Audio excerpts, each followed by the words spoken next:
Hello everyone, hope you're doing well. This video is one day early just due to the fact that I have to be out of town tomorrow, so you get a little bit of extra time if you want to start on the new module. So we're into week 6. Week 6 has got some really cool information.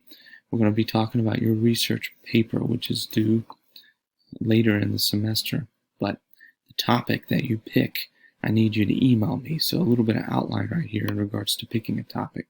Make sure you pick one that's of interest, of course, to you.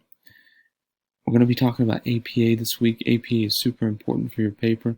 It's one of the first times that I get to give you feedback in regards to your writing structure. So APA, there's a lot of great information here in this video. We start off with I think a great PowerPoint on the basics of APA.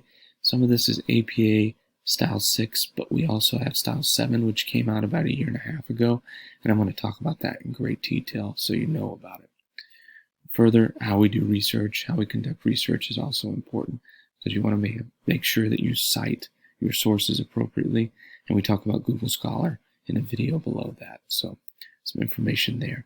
You do have a week 6 review, just as like standard, like we normally do. Make sure you get that finished, and other than that, things are looking good. I appreciate all your work, and if you need anything, don't hesitate to let me know. Thanks so much.